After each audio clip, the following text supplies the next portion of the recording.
All right, welcome back to the Busy Executives podcast. I'm so excited because I have Cara Christopher with me. She is the Executive Vice President for Lightcast. Cara, thank you for joining us today. Thank you for having me. Super excited. Awesome. You and I have got to know each other over the past few years professionally, and I know you're based out of Moscow, Idaho. But for our listeners, maybe walk them through a little bit of your leadership journey. Where did you start, and what sort of brought you to the position that you're into today? Yeah, absolutely. Maybe I'll start with the position I'm in and then work backwards of how I got there. But so I have been at the company I'm today at Lightcast for the last 5 years. In that role, I have had four different positions over the last 5 years, starting from an individual contributor all the way up to running the executive as an executive vice president for the marketing group. So prior to that, I did 10 years in higher education doing marketing for enrollment, enrollment marketing at the University of Idaho and Washington State University. And then, prior to that, I guess I want to start with like leadership journey. Leader has always been something that has been in me and in my bones. And so if I start from who I am as a person, I'm a twin. So if you know twins or you are a twin, there's always a boss. And I was the boss of my twin relationship. Love my brother dearly, but that was the role that I played. And then throughout growing up, I was an athlete. So I played collegiate tennis. And that is absolutely core to how I think and who I am, from how I operate as team, how I work with like a coach relationship, building into captain and how you think about being a leader or when you need to step and be a part of a team. So kind of that is the foundational to how I always thought about my career, that, I want to be a leader. I want to be on a strong team. And those aspects really kind of propelled my thought process in trying to be a leader. I'm also one of those really, really unique people in that I knew in high school what I wanted to do. I knew that I wanted to be in marketing. So I had kind of that like laser focused path on, I want to do marketing. I did think I'd probably be more in the creative ad agency world, which my path has changed a bit. But kind of that mix of being a leader and being in marketing has been where I've been focused. And as I built my career and what I get to do at Lightcast, I'm doing exactly that, which has just been exciting and rewarding. And a path that I couldn't imagine, but that I also kind of manifested, and I'm excited to be here. Yeah, man, Yeah. that's awesome. So you mentioned, was it in high school that you mentioned you were like, okay, I know that this Yeah. marketing thing is for me, and who Yeah. was instrumental in that for you to help I kind of know. maybe So guide that?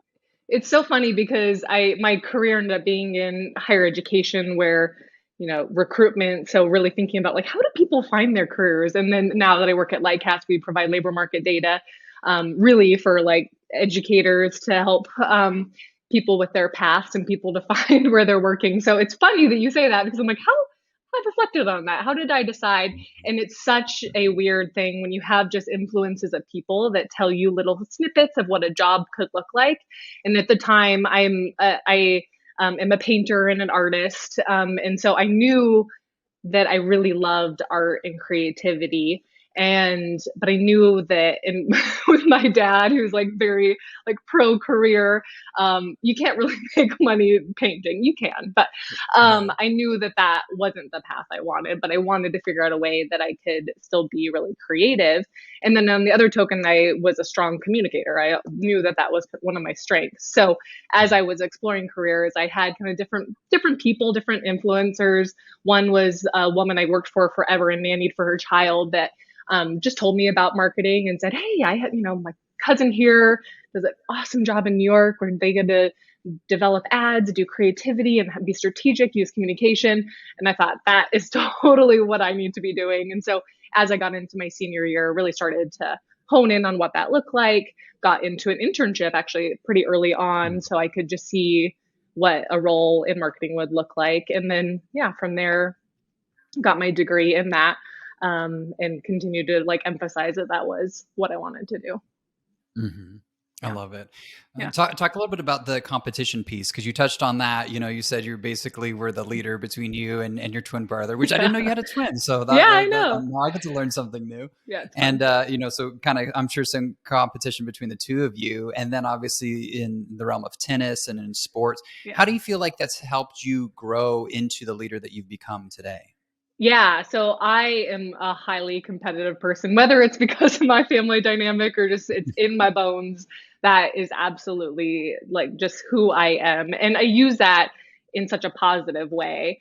That competition is really what drives me. And actually, when you mentioned that, so I had the opportunity at Lightcast for the last 4 years to lead a sales team. And so I would constantly be hiring people in sales. And one of the big traits you look for is competitive. And the question I would ask is, do you hate to lose or love to win? And so I would always reflect on that myself of like, I am really driven by wanting to win and achieving.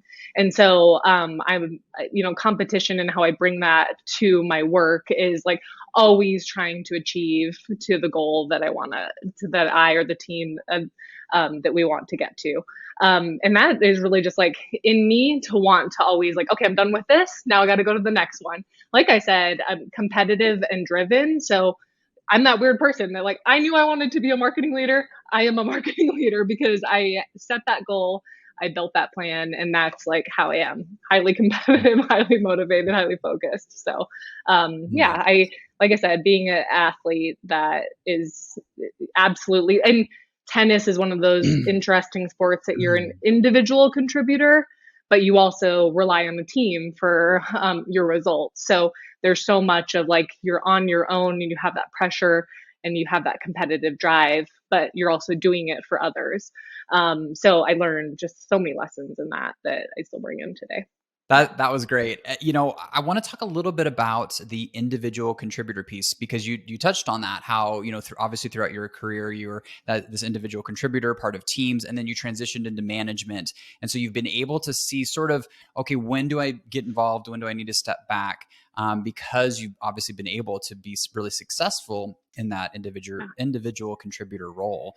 Yeah. So maybe talk us through a little bit of your strategies or what you found to be really helpful in making sure that you're not overstepping your bounds as a leader, but you're also, you know, letting people, you know, grow and sort of pushing them a little bit further than maybe what they think they're capable of. Yeah, no, absolutely. And I think of that like a team where there are times that yes, I'm the leader and I need to get people to do things that I say, but there are also times that I can also roll up my sleeves. Let's go get the work together. And I'm not your boss right now. We actually are just in this together. So I try to approach that with a lot of my role, whether I'm the leader or we're just on a team together doing it. And I'd say I actually like have had a lot of paths in my roles that have built me to that. Really, one of my first jobs, I was like right out of college, 20 years old, and I had a big internship team at a university of like 18, 19, 20 year olds. And so that was like one of my first jobs, and they were almost my peers. And I was learning, what it is like to, to have interns under me. And then as I built into my next role, I oversaw like a full team of creatives and the project management and priorities of that team, but I didn't over supervise any of those individuals. Mm. So I had to really adapt in like building relationships, strong communication, get their buy-in. But at the end of the day, I wasn't the person signing their time card or ultimately addressing if their performance was good or bad. So that was another like really adapting moment in leadership. Then when I came to Lightcast, I was a marketing director, but I was hired with no one under me with the idea that Mm. eventually I would build a team. So I had to come with leadership on and strategy and get people behind my vision without any team under me. And then Mm. ultimately built that. So I say all those because I think each of those had a unique way in which you have to approach leadership. All of it comes back to like super strong communication, strong humility, that Mm. you have to have a good vision, whether you're the individual contributor or the leader. And yeah, just getting the work done. And I think all of that still is how I think and work today. Mm-hmm.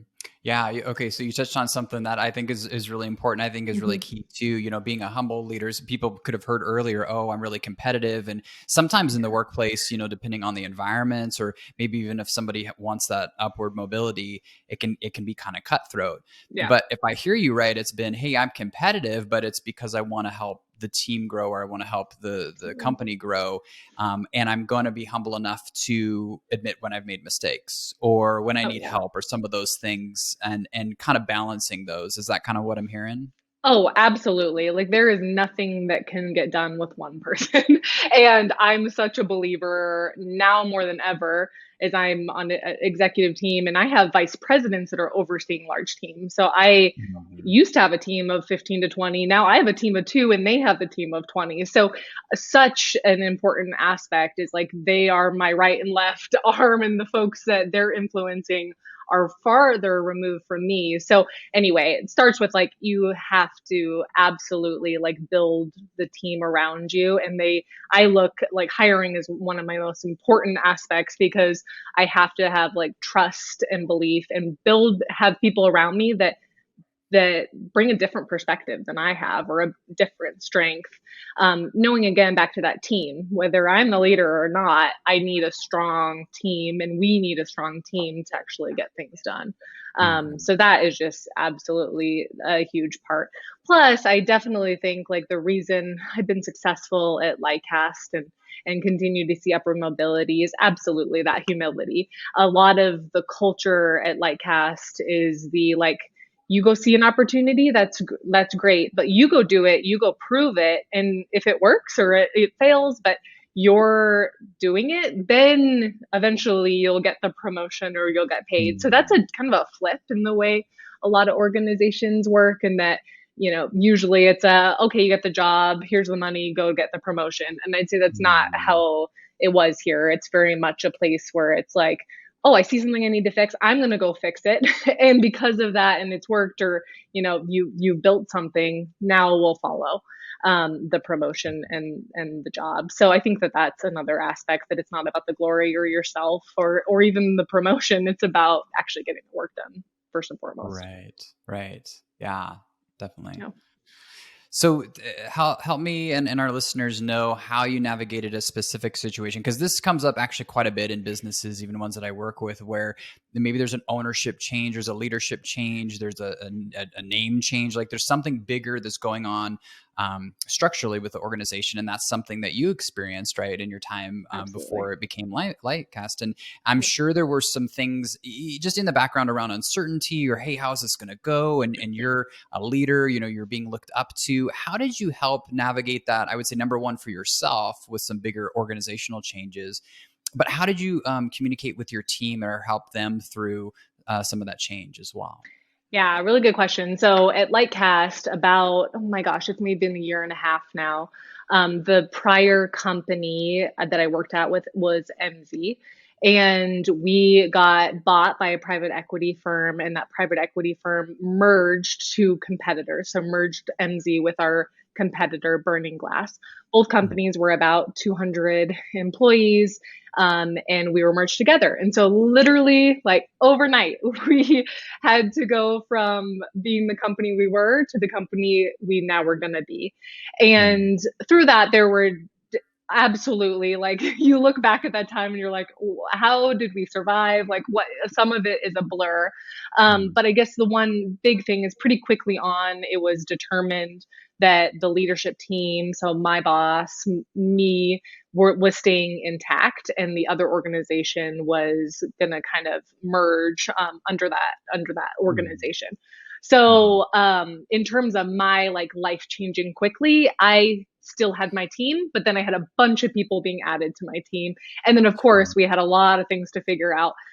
Biggest thing is at the time I was leading the sales and marketing team. That the first thing is we had 20 years of experience as competitors. So at the Mm. heart of the people doing the work, they had we had built our messaging, how we talk as like an antithesis of that company. Yeah. So the ability like overnight for someone to come in and their pitch and everything they say and they believe in and they think of is in like direct opposition of what the other company is. So that was even more of like a challenge than just merging two companies. So we definitely, especially in the sales front, had to quickly like kind of pare it all back to the bottom and be like, even though the organizational structure for me stayed the same, we are a new company today. Like we Sure. have to rebuild how we think, what we talk about, what is important. And to do that, we have to learn from each other because 20 years doesn't just go away.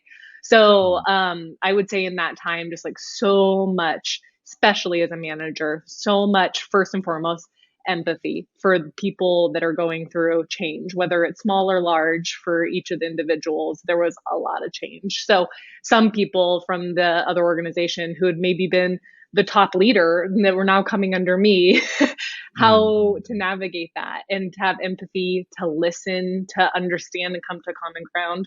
We're just, core tenets of how you treat people in general, but really important in a time of so much change. Other things is honestly, we just had to get to work. Like the business still starts working. So we had a lot of support from our private equity firm who had done this before, but really quickly had like operational groups that were like, okay, we need to figure out our pricing model. We need to figure out this. So just getting teams to work together and think on these aspects of work. Also knowing there's a lot of change going on, but it helped to keep us focused was really helpful. And then I think the other component is we're almost a fully remote team, but finding there was importance in bringing people together and when you need to do that for FaceTime. So really quickly started bringing these individuals in person. Let's get together. Let's go to a happy hour. Let's talk about, how this is hard. And then let's get back to work the next day. And so I think some of those things were just really important. All that to say, we're a year and a half later. There's still the obvious things that we like, little things, but I don't have much comparison. This is the biggest merger I've been through, but all in all, I think things went fairly well. We're now a 700-person company. We're growing and we rebranded to Lightcast. And like all things in general, we used to always make the legacy MZ or legacy burning glass. That's like that language has really gone away. So knowing its evolution, there's always things that we have to improve upon. But in general, being on the other side feels good. Yeah. And there were lessons learned, of course, in that. Yeah, I bet. Gosh, there's a lot of transition, and like you said, kind of have these two camps entrenched almost against each other, right? And then it's like, hey, Yeah. we're together now, and Yeah. we're part of the same one big happy family. Mm-hmm. And then the remote piece too. So you have folks, obviously, like you said, that you could just get together with and are close, but you also have remote folks who are geographically pretty spread apart. Yeah. And so, how did that sort of play into your attack or your plan of attack? Yeah. In helping just try to foster the kind of culture that you wanted to see. Yeah, no, absolutely. And I think that is so I run marketing for this company, but as a part of that, I also run our internal communication. So that is always an evolution because even little things that were like how one company operated with their all hands stand up in front of the company, they just brought everyone together. Well, really quickly, we couldn't do that anymore because we now have 200 people in India in a different time zone. So, like, we can't leave out half of this company in terms of our main communication. So, like, really quickly, we had to pivot and transition, but it's hard because then you have some folks like, wait, that's not fair. Like, I have the expectation of how this culture was created. So I would by no means say that we have the answer here, but a couple of like I think things that have helped through this. So we have two headquarters, one in Moscow, Idaho, and one in Boston, where there were core groups of people. So and then we had an office in the UK and a large office in India, and then a huge remote team. So realizing there's a need for kind of bringing like a holistic approach to the full culture and how we communicate, but then being okay that some of these subcultures should and could be fostered in a way that makes sense for them so that we're not leaving some groups behind. So we started quickly to be like, there is a Moscow office culture. There isn't a Boston office culture. There is an India office culture, and that's okay. And if we have kind of heads of folks building that, then we can still do that without leaving them behind or making it feel like you lost everything because we have to be general for everybody. And then finding again ways to communicate more holistically on a more individual like team level. Remote, I will say like backup change first and foremost is very much a part of our culture, like change and innovation. So I think being prepared for a merger, we were in a good spot because we already operated like that. I would say the same for remote. We do all of our business over Zoom. The customers we work with, the products we showcase, and my interaction with my boss always, and there's always been a remote component.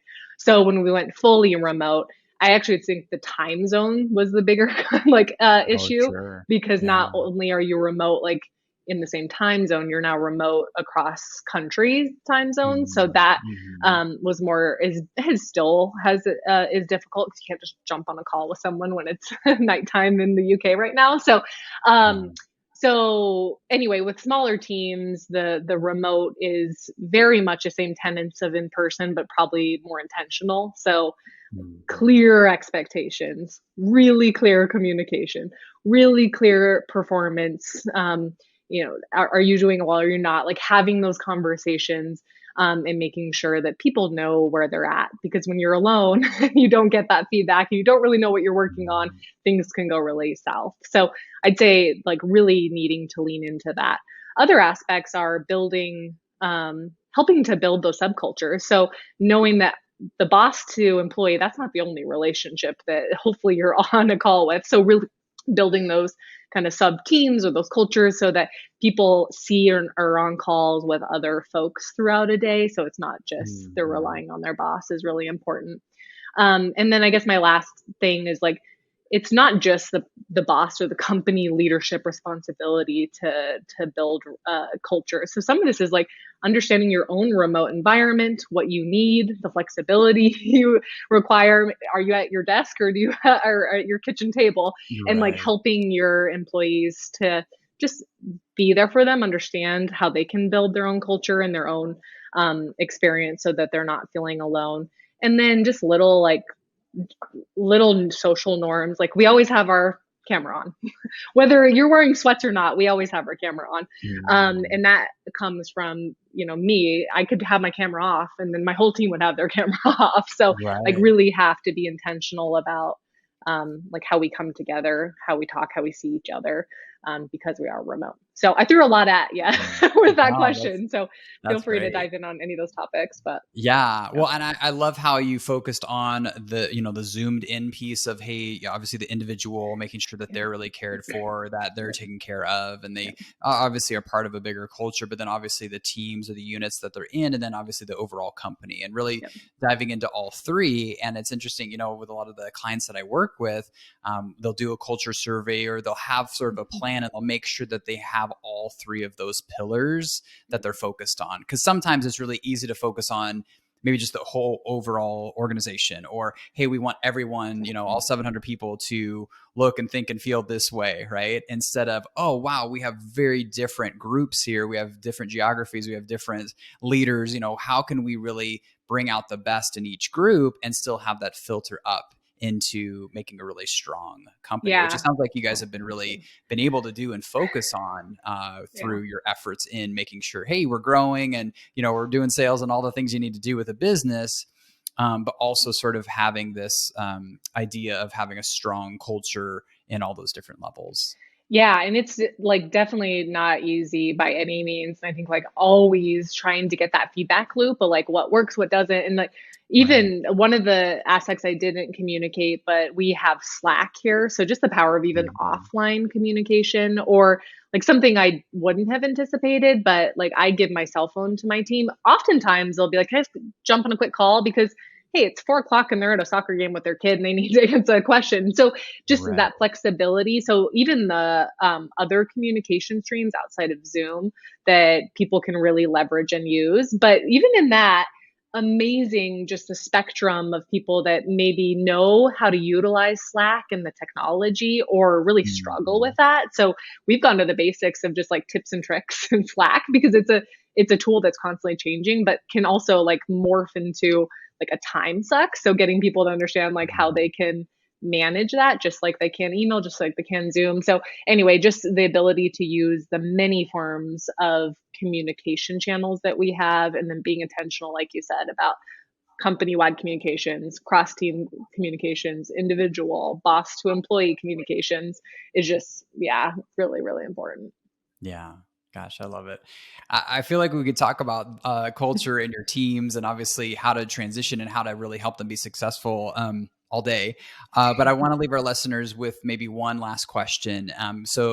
Again, most of our folks who are listening are in some sort of leadership level, or they're aspiring to be, or maybe they're at a certain place and they want to grow to that next level. And with you moving from where you started and sharing your journey all the way up to being an executive vice president, what are maybe one or two pieces of advice that you'd give someone who's really focused on their career? They're really focused on taking that next step, and some things that really you feel like have helped you along the way. Yeah. Good question. I think, like first and foremost, I know I'm unique, but I also think some of this, I know I interview a lot of people and I'm like, what do you want to do in 5 years? Like, I'm not really a goal-minded person. I don't really know what I want to do. Totally okay if that's your jam, but I'd say like have the goal in mind that you want. Like, what is it that you want to do? It doesn't have to be the promotion. It could be I want to learn X, but have Mm, that in mind and be intentional about it because that was really important for me. And the second I put that in the universe. And told my colleagues or my boss knew that amazing the people that will rally around you and really almost like in my experience, my boss or my colleagues were promoting me more than I was promoting myself. And I think mm, that when you're in business, having networks of people so that you're not just on your own. You're not the person who's like, I think I could do this. And you're hoping to convince another that you're showing the work, but you're building a network of people that believe you could do it and get behind that was something I wouldn't have planned and kind of underestimated. And then looked back and was like, oh, there is like the power of having people around you believe in you and help promote you. mm, So I think that was an aspect that really helped me. And then otherwise, just like get to the basics. If you see something that could be better, like do not be afraid to say, oh, I think that could be better. And I want to go try. So it's not that could be better. Someone go fix it. It's that could mm. be better, or I see something that could be improved. And I think I could go do that. And if you work at a place that really allows for that kind of exploration and trial, go for it. Because those, for me, those are the people that do that on my team are the rock stars that I really look at. And that was what I really tried to do. And again, when you're on a team and there's someone that's going to help the rest of the team by doing something, everyone's going to look to you and be excited about that. So, yeah, in general, yeah, get after it, do the good work, and have the goal and work towards it. Yeah, I love it. Thank you so much for Yeah, sharing all those thank pieces you. of info and just wisdom with us. And I love hearing your story. I love what you're doing. Your company, Lightcast, I know is making some big changes and there's some great ways and is obviously growing a lot as well. So, Kara, Yeah. thank you so much. Thank you, Michael. It's been an absolute pleasure. And thanks for all that you're doing, just building the next leaders and building company cultures through many companies. So, yeah, congrats on everything that you're doing as well. Thank you. Thanks so much. Appreciate it.